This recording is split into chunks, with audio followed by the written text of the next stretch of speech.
నరుల కాలము యుద్ధ కాలం ఉంటుంది కాదా అని వాక్యంలో రాయబడింది. అంటే ప్రతి మనిషి కూడా అనుదినం యుద్ధం చేయాలి. ప్రతిదినం ఆత్మీయుడు శరీరానుసారమైన వ్యక్తి జీవితం పక్కన పెడితే ఆత్మీయులైన ప్రతి వ్యక్తులు కూడా ప్రతిరోజు యుద్ధం చేయాలి. ఎవరితో యుద్ధం చేయాలంటే మొట్టమొదటిగా మనం మన శరీరంతో యుద్ధం చేయాలి. రెండవదిగా దురాత్మ సమూహాలతో యుద్ధం చేయాలి. దేంతో యుద్ధం చేయాలి? చాలా ప్రాముఖ్యంగా మనం గమనించాల్సిన ఒక విషయం ఏంటంటే దైవ నియమానికి వ్యతిరేకంగా మనం పనిచేయడానికి బయట ఎక్కడ నుంచో శత్రువులు లేరు. దైవ నియమాన్ని పాటించకుండా చేయడానికి మనలోనే ఒక శత్రువు ఉన్నాడు. ఆ శత్రువు ఎవరంటే మన యొక్క శరీరం. ఈ శరీరం మనిషిని ఏం చేస్తుందంటే దేవుని వాక్యానికి వ్యతిరేకమైన దిశలో నడిపిస్తా ఉంటది. ఎందుకు శరీరం దేవునికి వ్యతిరేకమైన దిశలో నడిపించింది అంటే శరీరంలో పాప నియమం ఉంది. ఏ నియమం ఉంది చెప్పండి? శరీరంలో పాప నియమం ఉంది. శరీరంలో ఉందా పాపం ఆత్మలో ఉందా? మన శరీరంలో ఉంది. మీకు ఒక విషయం చెప్తా వినండి. శరీరము ఎంత చెడ్డదంటే శరీరం నుంచి ఏది మంచిది రాదని వాక్యం ఉంది. ఇప్పుడు మనం తీసుకునేటప్పుడు చాలా మంచి ప్యూర్ వాటర్ తీసుకుంటాం మన బాడీలోకి, అవునా కదా? కానీ శరీరం నుంచి బయటకు వచ్చే నీరు ఎంత దరిద్రంగా ఉంటుంది చూడండి. చెమట వాసన వస్తుందా, సుగంధం వస్తుందా? తర్వాత మన దేహం నుంచి ఇంకా కొన్ని నీరు వస్తుంది, యూరిన్ కానీ, ఇవన్నీ కూడా చెడ్డగా వస్తాయి. మనం తీసుకునేటప్పుడు ఎలా తీసుకుంటాం? ఆహారం కూడా ఎలాంటి తీసుకుంటాం? మంచిది తీసుకున్నాం, కానీ బయటకు వచ్చేటప్పుడు చెడ్డగా వస్తుంది. అలాగే మన శరీరం చెడుని తీసుకోవసరలా, మంచిని ఎంత తీసుకున్నాం చెడు అనేది ఆటోమేటిక్ గా మన శరీరంలో ఉంది. మన శరీరం ఎలాంటిదంటే పొలం లాంటిది. పొలంలో ఎవరైనా సరే కలుపు పెంచవసరం లేదు. కలుపు పెంచుతారా? పొలంలో ఉందా? పొలంలో ఎవరైనా సరే పంటను పెంచుతారు, కానీ కలుపు ఆటోమేటిక్ వస్తుంది. శరీరం యొక్క ఆశలు కూడా ఎవరు పెంచి పోషించవసరం, ఆటోమేటిక్ గా శరీరం నుంచి ఉత్పత్తి అవుతుంది. ఆ పౌలు గారు ఇలా చెప్తున్నాడు. ఒకసారి చూడండి వాక్యంలో, రోమిలు రాసిన పత్రిక 7:18 వచ్చింది. నా యందు అనగా నా శరీరం అందు మంచిది ఏదో నివసింపదని నేను ఎరుగుదును. మేలు చేయవలన కోరిక నాకు కలుగుతున్నది గాని దానిని చేయుట నాకు కలుగటలేదు. చాలా మంది పరిస్థితి ఎలాగా ఉంది నేడు. ఏంటి పరిస్థితి అంటే న్యాయంగా బ్రతకాలి, దేవుని కొరకని ఉంటది, యథార్థంగా బ్రతకాలని ఉంటది, ఆశ కలిగి ఉంటారు, న్యాయంగా బ్రతకాలి సమాజం పట్ల, కుటుంబం పట్ల, అన్ని విషయాలని. కానీ వారి వల్ల కాదు. ఏమవును? ఎందుకు వారి వల్ల కాదంటే శరీరంలో మంచిదేది నివసించదు కాబట్టి, శరీరం మనిషిని ఎప్పుడు ఈడ్చుకుని పోతుంది కాబట్టి జరిగే విషయం ఏంటంటే శరీరమే చాలా సార్లు గెలుస్తా ఉంటది. ఈ శరీరం ముందు అనేకమైన సార్లు మనం అంతకు ముందు ఓడిపోయాం. మరి మీరు ఓడిపోయారు లేదు, కానీ అనేక మంది బలాఢ్యులు సైతం ఈ శరీరాన్ని జయించలేక ఈ శరీరానికి బానిసలై, ఈ శరీరేచ్ఛలకు బానిసలై ఈ రోజు కాలం గర్భంలో కలిసిపోయారు. బైబిల్ గ్రంథం స్పష్టంగా ఒక మాట రాసింది. ఆ మాట ఏంటంటే పట్టణాన్ని పట్టుకునే పరాక్రమశాలి కంటే తన మనస్సుని స్వాధీనపరుచుకునేవాడు శ్రేష్ఠుడు అని ఉంది. అంటే ఒక పట్టణాన్ని పట్టుకోవడం కన్నా, నువ్వు అన్నింటినీ జయించడం కన్నా ఖచ్చితంగా నీ మనసును కనుక నువ్వు స్వాధీనంలో పెట్టుకోకపోతే, నీ శరీర ఆశలు, నీ శరీర ఎత్తులు కనుక నువ్వు జయించే వ్యక్తిగా లేకపోతే జరిగేది ఏంటంటే ప్రాకారం లేని పట్టణం ఎలా పాడైందో తన మనసును ఆధీనం చేసుకుని వాడు అలా పాడైపోతాడని ఇంకో చోట దేవుడు వాక్యం రాయించాడు. ఎందుకు ఈ విషయాలు చెప్తున్నానంటే మన శరీరం మనల్ని అనేకమైన సార్లు ఏం చేస్తుందంటే దేవుడికి వ్యతిరేకంగా తీసుకొని పోతుంది. ఇది తప్పు అని మనకు తెలుసు, ఇది చేయకూడదు అని మనకు తెలుసు, ఇది మంచి అని మనకు తెలిసిన దాన్ని ఏం చేయలేం. చూడండి అక్కడ అదే ఉంది. కాబట్టి నేను చేయగలను కీడు చేయుట కలుగుచున్నదను ఒక నియమం నాకు కనపడి ఉన్నది. పౌలు గారికి ఒక నియమం కనపడింది. దానిలో ఏంటంటే మేలు చేయాలనుకుంటాడంట, కానీ మేలు చేయలేకపోతున్నాడు. తన శరీరంలో తనకు వాక్యానికి వ్యతిరేకమైన అదే పేరు కనబడుతుంది అంట. అదేంటంటే పాప నియమం. ఏంటది? అది మన యొక్క శరీరంలో ఉంది. చూడండి 24 వచ్చిన అంటున్నాడు పౌలు గారు, అయ్యో నేను ఎంత దౌర్భాగ్యను, ఇటు మరణం నాకు శరీరం నుంచి నన్ను విడిపించేది ఎవరో అని పౌలు గారు ప్రశ్న వేస్తున్నాడు. అంటే చాలా సార్లు మనకి యథార్థంగా బ్రతకాలని ఆశలు, కోరిక, తపన ఉన్నప్పుడు ఎలా బ్రతకాలి, యథార్థంగా ఎలా జీవించాలి దేవుని కొరకు ఆలోచన మనలో కలిగింది. కానీ చాలా మంది బ్రతుకులు ఈరోజు తెలుసా, కాంప్రమైజ్ అయిపోతున్నారు. చాలా మంది ఏమవుతున్నారు? కాంప్రమైజ్ లైఫ్ ఎందుకు వస్తుందంటే నేను చేయలేదులే, ఇక నా వల్ల కాదులే. చాలా మంది అయితే ప్రయత్నం చేస్తారు, ప్రార్థన చేయాలనుకుంటారు. చాలా మంది అయితే ఈ వ్యసనాన్ని విడిచిపెట్టాలనుకుంటారు. 4 రోజులు కష్టపడతారు, 5వ రోజు ఏమైతే తెలుసా వదిలేస్తారు. కారణం ఏంటో తెలుసా? వారి వల్ల కాదు. ఎవరి వల్ల కాదు? అసలు ఒక వ్యక్తి శరీరాన్ని జయించడం ఆ వ్యక్తి వల్ల అయితా? నేను చెప్తున్నా, పౌలు గారే అంటున్నాడు ఏమని, మంచిదేది నా శరీరం నివసిస్తల్లా, నేను చేయాలనుకున్నాన్ని చేయలేకపోతున్నాను. ఇప్పుడు చెప్పండి, చేయగలుగుతామా చేయలేమా? శరీరాన్ని జయించడం మన చేతనైతే అవ్వదు. అవదని ఎంతమంది చెబుతారు? శరీరాన్ని జయించిన అవలగదని చెప్పను ఎంతమంది? కొన్ని జయించగలని వాళ్ళు చేతులు ఎత్తాను. రెండో కేటగిరీ ఇద్దరు లేరా? శరీరాన్ని జయించడం ఏ మనిషి వల్ల కాదు. ఎందుకంటే సంసోన్ జీవితం మనం చూసాం. మనం సంసోన్ శత్రువుని జయించగలిగాడు, శరీరాశిని జయించగలిగాడా? సొలొమోను జ్ఞానాన్ని కలిగి ప్రజల హృదయాలు గెలుచుకోగలిగాడు, కానీ శరీరాన్ని జయించగలిగాడా? భక్తుల జీవితంలో అనేక మంది తమ శరీరాన్ని జయించలేక నాశనం అయిపోయారు, అడుగులు వేశారు. అయితే నేను ఖచ్చితంగా ఒక విషయం చెప్తానండి, ఎందుకు మనం శరీరాన్ని జయించలేము అంటే మనలో ఖచ్చితంగా మనం తెలుసుకోవాల్సిన విషయాలు ఏంటంటే మనలో ఎప్పుడు కూడా రెండు పని చేస్తూ ఉంటాయి. ఎన్ని? ఒకసారి చూపించండి. ఆ రెండు ఏంటంటే ఒకటి శరీరం, రెండు ఆత్మ. ఏంటి? ఎప్పుడూ కూడా శరీరం ఆత్మకు, ఆత్మ శరీరానికి వ్యతిరేకంగా పనిచేస్తాయి. ఎలా పనిచేస్తాయి? నేను చెప్పట్లా, వాక్యం కావాలి మీకు చూపిస్తాను. గలతీ రాసిన పత్రిక 5:15. శరీరము ఆత్మకును, ఆత్మ శరీరమును విరోధముగా ఆపేక్షించును, ఇవి ఒకదానికొకటి వ్యతిరేకంగా ఉన్నవి కనుక వీరేమి చేయనిచ్చిందో వాటిని. చూడండి, శరీరం ఒకవైపు వెళ్తుంది, ఆత్మ ఇంకొక వైపు వెళ్తుంది. కాబట్టి మనం ఏది మంచి చేయాలనుకుంటామో దాన్ని చేయలేకపోతున్నాం అనే వాక్యంలో స్పష్టంగా ఉంది. అవునా కదా? ఇప్పుడు మనలో ఇద్దరు వ్యక్తులు ఫైటింగ్ చేస్తున్నారు. మీకు అర్థం కావడం చెప్తాను. ఇద్దరు వ్యక్తుల పేరు ఏంటంటే ఒకటి పేరు శరీరం, ఒకటి పేరు ఆత్మ. ఎవరో ఒక చెప్పండి. ఒకటి పేరు శరీరం, రెండోటి పేరు ఆత్మ. అయితే ఈ రెండో పోరాడుతున్నప్పుడు సహజంగా లోకానుసారంగా ఒక ఇద్దరు వ్యక్తులు కొట్లాడుతున్నారు అనుకోండి, లేదా బాక్సింగ్ చేసుకున్నారు కదా, ఇద్దరు వ్యక్తులు కొట్లాడుతున్నారు అనుకోండి, ఎవరు గెలుస్తారు? చెప్పండి, ఎవరు గెలుస్తారు? ఎవరు గెలవరా?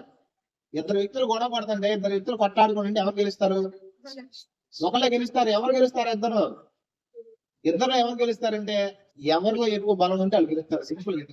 అవునా కదా? అలాగే శరీరాన్ని మనం జయించాలి అంటే ఆత్మలో బలాన్ని పొందాలి. దేనిలో బలాన్ని పొందాలి? నీలో శరీరం, ఆత్మ రెండు ఉన్న జరిగే విషయం ఏంటంటే నువ్వు దేని మాట ఎక్కువ వింటావో, నువ్వు దేన్ని ఎక్కువ బలపరుస్తావో, నువ్వు దేనికైనా ఎక్కువ లోపడతావో అవే మనలో గెలుస్తాయి. ఈ రోజు ఎందుకు చాలా మంది శరీరాన్ని జయించలేని స్థితిలో ఉన్నారంటే, వాక్యాన్ని ఎరిగిండి కూడా వాక్యాన్ని పాటించలేని స్థితిలో ఉన్నారంటే, ఇది తప్పు అని తెలిసి తప్పుని జయించలేని స్థితిలో ఉన్నారంటే కారణం ఏంటంటే శరీరానికి లోబడిపోయారు. శరీరం వారి మీద ఏలుబడి చేస్తుంది. కాబట్టి వారు ఏం చేస్తున్నారంటే శరీరానుసారమైన ఆశలకు లోనైపోయి తమ జీవితాలను పాడు చేసుకుంటారు. దేవుడు ఈ రోజు నీ నుంచి, నా నుంచి కోరుకునేది ఏంటంటే నువ్వు నేను ఆత్మ బలము చేత నింపబడాలని ఆయన కోరుకుంటున్నాడు. ఏ బలం చేత నింపబడాలి? మన శరీరం బలం పొందాలంటే మనం ఆహారం తిండి సరిపోతుంది. మీకు విషయం చెప్పనా, ఈ దేహాన్ని కనుక పెంచి పోషించామనుకో జరిగేది ఏంటంటే ఖచ్చితంగా మన జీవితంలో మనం ఈ దేహాన్ని పోషిస్తే ఈ దేహం ఆత్మను అణిచివేస్తుంది. ఈ దేహం ఆత్మను జయించి శరీర క్రియల వైపు మనం నడిపిస్తుంది. ఇక్కడ స్పష్టంగా మనం గ్రహించాల్సిన ఒక విషయం ఏంటంటే యేసు ప్రభు మన జీవితానికి ఒక మాదిరిని చూపించారు. ఆ మాదిరిలో ఆయన ఏం చేశాడు తెలుసా? ఆయన అపవాదిని జయించాడు, తన శరీరాన్ని జయించాడు. యేసు ప్రభు కూడా మన శరీరంలో ఎలాంటి ఆలోచనలు, ఎలాంటి తలంపులు, ఎలాంటి బలహీనతలు మనం కలిగి ఉన్నామో అలాంటివి ఆయన కలిగి ఉన్నాడా లేదా? ఏమో డౌట్ గా చూస్తున్నారు. ఎపిసోడ్ రాసిన పత్రిక 4:15 చూడండి, అక్కడ ఏం రాయబడిందో. మన ప్రధాన యాజకుడు మన బలహీనతలందు మనతో సమానుభావం లేనివాడు కాదు గాని సమస్త విషయంలో మన వలనే శోధించబడినను ఆయన పాపము లేని వాడిగా ఉండేది. చూడండి, యేసు ప్రభు వారు మనం ఈ రోజు శరీరంలో ఏ ఏ శోధనలు అయితే అనుభవిస్తున్నామో అన్ని శోధనలు ఆయన ఏం చేశాడు? అనుభవించాడు. అయితే అన్ని శోధనలు ఆయన అనుభవించాడు, పాపంలో పడిపోయాడా? అన్ని శోధనలు ఆయన కూడా ఉన్నాయి, కానీ ఆయన పాపంలో వల్ల కారణం ఏంటంటే ఆయన ఈ శరీరాన్ని జయించాడు. దేన్ని జయించాడు? యేసు ప్రభు వారు శరీరాన్ని జయించడానికి కారణం ఏంటంటే రెండు కారణాలు ఉన్నాయి. ఒకటి, ఆయన పరిశుద్ధాత్మతో నింపబడ్డాడు. రెండో విషయం ఏంటంటే ఆత్మలో బలాన్ని పొందాడు. ఏం పొందాడు?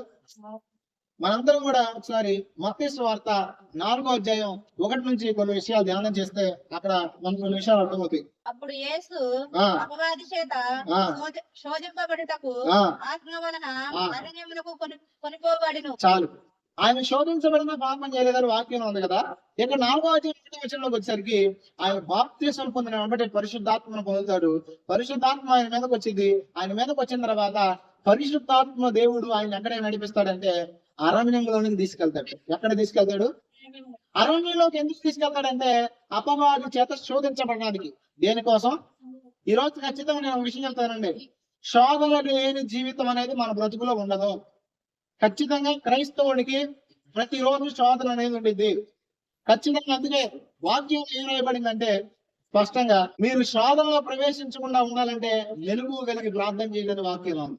ఏం కలిగి ప్రార్థన చేయాలా? యేసు ప్రభు వారు ప్రభు నేర్చిన ప్రార్థనలు అంటాం మాత్రం పండగ ప్రార్థనలో 10 మంది. దానిలో కూడా ఏమి నేర్పించాడంటే మనకి మనదిన ఆత్మలు దయచే మరణిస్తున్న క్షమించబడిన క్షమించు, మమ్మల్ని శోధన నుంచి దాకా కీడు నుంచి అని ఉంటది, అక్కడ దుష్టు నుంచి అని ఉంటది. అంటే శోధన అనేది ఎన్ని రోజులు ఉంటది, ఎప్పుడు ఉంటది? అప్పుడప్పుడు ఉంటే మనకి ప్రతిరోజు ఉంటది. ప్రతిరోజు సైతాన్ కూడా మనం ఏం చేస్తాడంటే పాపంలో పడవేయడానికి. ప్రతిరోజు అపవాది, అక్కడ వాక్యం స్పష్టంగా రాయబడింది కదా పేతురు రాసిన పత్రికలో, వాడు గర్జించు సింహంలా తిరుగుతున్నాడండి ఎవరిని మింగుదామని. అందుకని ప్రతిరోజు మన జీవితంలో మనకు శోధన అనేది ఖచ్చితంగా ఉంటది. అయితే ఆ శోధనను మనం జయించాలంటే మొట్టమొదటిగా పరిశుద్ధాత్మ చేత మనం నింపబడాలి. ఏం చేత నింపబడాలి? పరిశుద్ధాత్మ చేత మనం నింపబడినప్పుడు జరిగేది ఏంటంటే పరిశుద్ధాత్మ దేవుడు మనం నడిపిస్తాడు. చాలా మంది ఈ రోజు పరిశుద్ధాత్మ అనుభవం లేక, పరిశుద్ధాత్మ అనుభవం నడవక వారి జీవితాల్లో వారు శరీరాన్ని జయించలేని స్థితిలో ఉన్నారు. వారు ఈ రోజు అక్రమ శక్తుల వైపు, ఈ రోజు శరీరానుసార నేత్రాశ జీవడంబాల వైపు వెళ్ళిపోవడానికి కారణం ఏంటంటే సొంత ప్రయత్నాలు చేసి శరీరాన్ని జయించలేకపోవడం. ఎప్పుడు మనం పరిశుద్ధాత్మ పూర్ణం అవుతామో, ఆత్మ చేతనపడతామో అప్పుడు జరిగేది ఏంటంటే పరిశుద్ధాత్మ దేవుడు నిన్ను నన్ను నడిపిస్తాడు. ఒకసారి చెప్పండి, పరిశుద్ధాత్ముడు నిన్ను నన్ను నడిపిస్తాడు. ఎక్కడికి నడిపించాడు పరిశుద్ధాత్ముడు యేసు ప్రభువుని అంటే? ఎక్కడికి నడిపించాడు? అరణ్యంలోనికి నడిపించాడు. అరణ్యంలోనికి నడిపించిన తర్వాత ఏం జరిగిందో తెలుసా? యేసు ప్రభు వారు అక్కడ ఏం చేశాడు చూడండి. తర్వాత 40 దినములు 40 రాత్రులు పిమ్మట 40 రోజులు ఆయన ఉపవాసం ఉన్నాడు. అపవాది చేత శోధించబడటానికి యేసు ప్రభువుని ఎక్కడ తీసుకెళ్ళాడు పరిశుద్ధాత్ముడు? చెప్పండి. అరణ్యంలో తీసుకెళ్ళగానే అపవాది వచ్చాడా? తీసుకెళ్ళగానే అపవాది రాలా. యేసు ప్రభు 40 రోజులు ఉపవాసం ఉండి ప్రార్థన చేసిన తర్వాత అపవాది వచ్చాడు. ఆయన ఎప్పుడైతే 40 రోజులు ఉపవాసం ఉన్నాడో, అంటే నేను చెప్పేది ఏంటంటే యేసు ప్రభు ఆయన్ని శోధించడానికి అపవాది వచ్చే సమయానికి ముందే యేసు ప్రభు ఏం చేశాడు తెలుసా? ఉపవాస ప్రార్థనలో తన శరీరాన్ని నలగొట్టుకున్నాడు. ఏం చేశాడు? ఈ రోజు చాలా మంది జీవితాల్లో శోధన వచ్చినప్పుడు ప్రార్థన చేస్తారు. ఈ రోజు చాలా మంది జీవితాల్లో భక్తిహీనత వచ్చినప్పుడు ప్రార్థన చేస్తారు. ఈ రోజు చాలా మంది పడిపోయి చెడిపోయినప్పుడు అయ్యో ఒకప్పుడు నేను అంత ప్రార్థన చేశాను, ఈ రోజు ప్రార్థన చేయలేని స్థితిలో అనుకుంటారు. కానీ ఒక విషయం చెప్పనా, నిజంగా నువ్వు క్రైస్తవుడు అయితే, నిజంగా నువ్వు జ్ఞానం కలిగిన వాడైతే ముందు మేలుకుంటావు. ఏం చేస్తావు? ముందు మేలుకుంటారా? మేలుకోరా? ముందు మేలుకోకపోతే జరిగేది ఏంటో చెప్పనా, ఖచ్చితంగా నీ జీవితంలో నువ్వు శోధనలో పడతావు. నువ్వు నీ శరీరాన్ని జయించలేవు. నీ శరీరాన్ని నువ్వు జయించాలంటే నువ్వు మొదట మేలుకొనాలి. ఎప్పుడు మేలుకొనాలి? చూడండి, యేసు ప్రభు వారు అపవాది రావడానికి ముందే 40 రోజులు ఉపవాసం ప్రార్థన చేశారు. 40 రోజులు ఉపవాసాన్ని ప్రార్థన చేయడం వల్ల జరిగిందండి తెలుసా? ఆయన ఆత్మల బలాన్ని పొందుకున్నారు. అప్పుడు జరిగిన విషయం ఏంటంటే అపవాది తర్వాత 40 రోజుల తర్వాత వచ్చాడు. వచ్చిన తర్వాత అపవాదిని యేసు ప్రభు వారు జయించారు. ఈ రోజు మన జీవితంలో మనం ఈ శరీరాన్ని జయించాలంటే, ఈ శరీర ఇచ్చల్ని మనం జయించాలంటే ఉపవాస ప్రార్థన మనకు కావాలి. ఏ ప్రార్థన కావాలి? నేను ఖచ్చితంగా చెప్తానండి, ఈ అంత్య దినాల్లో తిండిపోతులుగా మనం ఉంటే, ఈ అంత్య దినాల్లో ఉపవాస ప్రార్థన చేయని వారిగా మనం ఉంటే మన ఆత్మీయ జీవితాల్ని మనం నిలబెట్టుకోవడం 100% లో 90% అసాధ్యం. మీరు అంత భక్తి పనులు అయితే ఒకవేళ నిలబడగలుగుతారేమో నాకు తెలియదు. కానీ నేనైతే నా భక్తి జీవితంలో నేను కనిపెట్టింది ఏంటంటే, ఇప్పటి వరకు ఇంచుమించు దేవుడు నమ్ముకున్న 10 సంవత్సరాల నుంచి ఇప్పటి వరకు ఉపవాస ప్రార్థన ఉండి, ఉపవాసం నుండి నేను ప్రార్థన చేసిన దానికి, ఉపవాసం నుండి ఆత్మల బలాన్ని పొందిన దానికి, ఉపవాస ప్రార్థన లేని జీవితానికి తేడా నేను గమనించాను. కొన్ని సంవత్సరాలు ఉపవాసంలో గడిపారు, కొన్ని సంవత్సరాలు ఉపవాసం లేకుండా గడిపారు. ఉపవాసం ఉండి గడిపినప్పుడు నా ఆత్మీయ జీవితం, నా భక్తి జీవితం ఎలా ఉందో నాకు తెలుసు. ఉపవాసం లేనప్పుడు ఎలా ఉన్నానో కూడా నాకు తెలుసు. ఈ రోజు చాలా మంది ఉపవాసం అవసరంలా బోధలు తయారైనాయి. ఈ రోజు చాలా మంది తిండిపోతులు అయ్యి వాళ్ళకి ఇష్టం వచ్చిన వాక్యాలు ఎత్తుకుని ఉపవాస ప్రార్థన అవసరం లేదు, అది ఎప్పుడో యేసు ప్రభు చేసేటప్పుడు ఇప్పుడు మనకు అవసరం లేదంటారు చాలా మంది. ఖచ్చితంగా నేను చెప్తున్నాను, ఎందరైతే ఉపవాసం ఉండి ప్రార్థన చేస్తారో వారి జీవితాల్లో వారి శరీరాన్ని జయించగలరు. ఏం చేయగలరు? పరిశుద్ధాత్మను పొందుకున్న వ్యక్తి వెళ్ళేది ఎక్కడికో తెలుసా? అరణ్యపు అనుభవానికి. పరిశుద్ధాత్మ దేవుడు మనల్ని నడిపించేది ఎక్కడికో తెలుసా? అపవాదిని జయించడానికి మనకు ఉపవాస ప్రార్థనలకు దేవుడు మనం నడిపిస్తాడు. ఎన్నోసార్లు మనం పాపంలో పడుతున్నప్పుడు ఎన్నోసార్లు మనం భక్తిలో దిగజారిపోతున్నప్పుడు పరిశుద్ధాత్మ దేవుడు మన జ్ఞాపకం చేస్తా ఉంటాడు. నువ్వు దిగజారిపోతున్నావు, నీ భక్తి జీవితం దిగజారిపోతుంది, సరి చేసుకోని. కానీ మనం ఏం చేస్తాం తెలుసా? కాంప్రమైజ్ అయిపోతాం. ఏమవుతాం? కాంప్రమైజ్ అయితే నేను చెప్తున్నాను, నువ్వు నీ శరీరాన్ని జయించలేవు. ఇక్కడ యేసు ప్రభువు కాంప్రమైజ్ అయ్యాడా? చూడండి, అపోవాది వచ్చి ఏమంటున్నాడు? ఆ శోధకుడు ఆ ఆయన ఎందుకు వచ్చి, ఆ నీవు దేవుని కుమారుడు అయితే ఆ ఈ రాళ్లను రొట్లకున్నట్లు ఆ ఆజ్ఞాపించమనెను. చాలు. చూడండి, అక్కడ సైతాన్ కూడా ఏమన్నాడంటే, నువ్వు గనక నిజంగా దేవుడు కుమారుడు అయితే ఈ రాళ్ళని రొట్లైనట్లు ఆక్రమించాను. యేసు ప్రభు చేయగలడా చేయలేడా? కానీ అక్కడ జరిగింది ఏంటంటే, యేసు ప్రభు వారు అపవాది మాట వినలా.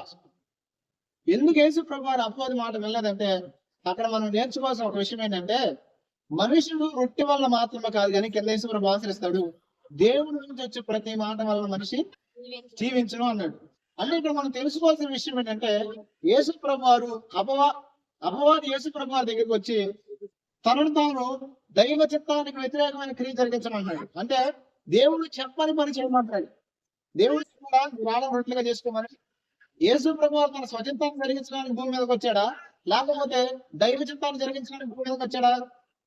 చాలా సేపు అపవాది మనల్ని ఏం చేస్తాడో తెలుసా? మన స్వచిత్తం వైపు మనల్ని నడిపిస్తా ఉంటాడు. మన స్వచిత్తం ఎప్పుడైనా సరే మనల్ని పాపం వైపు తీసుకెళ్ళింది. ఎక్కడ తీసుకెళ్ళింది? ఇక్కడ యేసు ప్రభు వారిని రాళ్ళను రొట్టెలుగా చేసుకోమని దేవుడు చెప్పలా, కానీ దేవుడు చెప్పని దాన్ని చేయించడానికి అపవాది యేసు ప్రభు దగ్గరికి వెళ్ళేది. అప్పుడు జరిగింది ఏంటంటే, యేసు ప్రభు వారు వాక్యంతో సమాధానం చెప్పాడు. ఈ రోజు చాలా సార్లు మనం అపవాది మన జీవితాల్లోకి వచ్చి వాడు మనతో మాట్లాడుతూ మనం ఏం చేస్తామంటే, అనేకమైన సార్లు దైవ చిత్తానికి వ్యతిరేకమైన కార్యాలను తెలిసినప్పటికీ కూడా ఆ కార్యాలు చేయడానికి మనం ముందుకెళ్తాం. అందుకే మన జీవితంలో జరిగేది ఏమి తెలుసా? దేవునికి అవిధేయులు అవుతాం. ఏమవుతాం? ఎప్పుడైనా సరే ఒకటి దైవ చిత్తానికి ఇది వ్యతిరేకం అని మనకు తెలిసినప్పుడు, ఇది దేవుడు చెప్పలేదని మీకు తెలిసినప్పుడు మీరు ఏం చేయాలి తెలుసా? ఎప్పుడు కూడా వాటిని చేయడానికి మీ మనసు నిమ్మకూడదు. అపవాది అంటే అర్థం ఏంటి? సాధారణ అర్థమా? అపవాది అంటే అర్థం ఏంటి నేను చెప్తాను. ప్లస్ వాది. న్యాయవాది అంటే అర్థం ఏంటి? మీకు ఇట్లా అర్థం ఇది చెప్తాను. న్యాయవాది అంటే ఏంటి? న్యాయం తెచ్చేవాడు, న్యాయం పక్షాన వాదించేవాడు. అలాగే అపవాదం ఏంటంటే, నీకు దుష్ప్రేరేపణ కలగజేస్తూ ఉంటాడు వాడు. ఏ ప్రేరేపణ?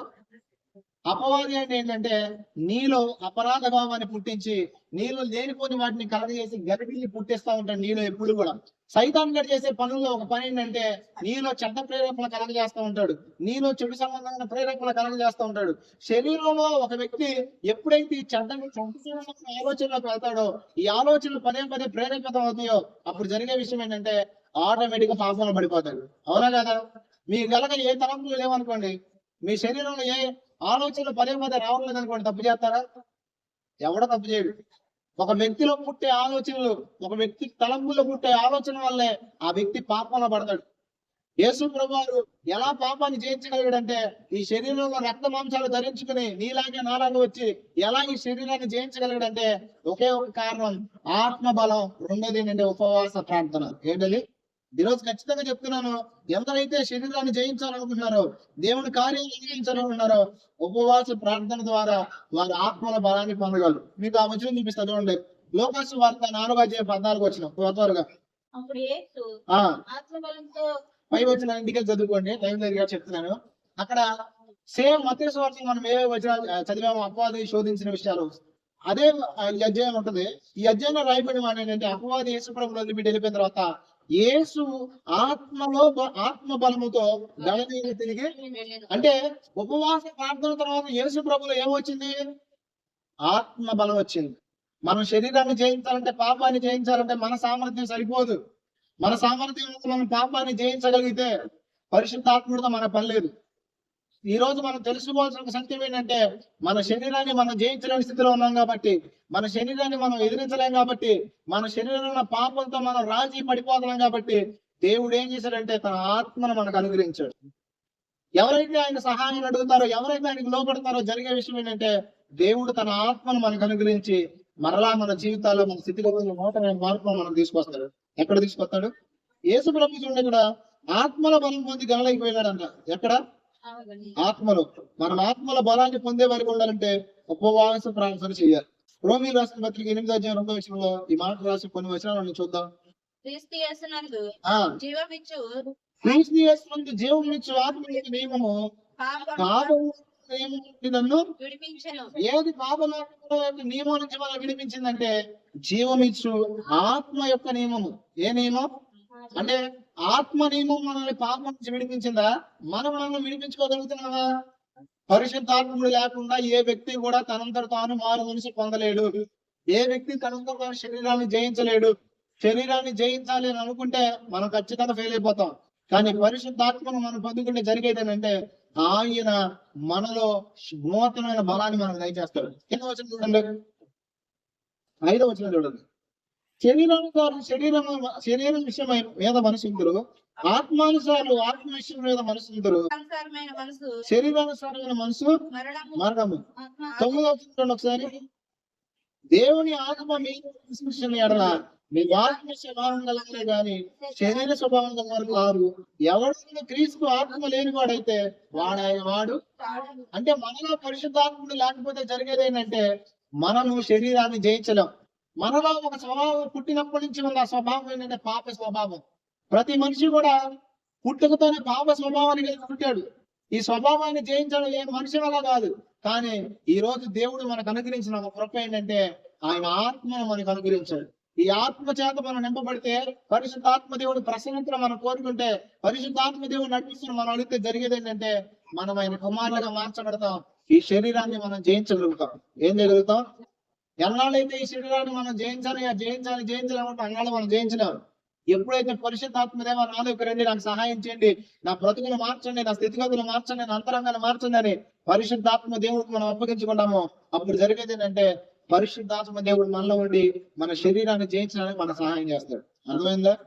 ఖచ్చితంగా యేసుప్రభు వారి జీవితంలో యేసుప్రభు వారి లోకంలో పరిశుద్ధిగా బ్రతకడానికి కారణం ఏంటంటే దేవుడు తన ఆత్మ చేతనిపాడు. యేసుప్రభు వారు ఈ రోజు నువ్వు కూడా పరిశుద్ధంగా దేవుని కొరకు బ్రతకాలంటే దేవుడు మనం కూడా తన ఆత్మతో నింపుతాడు.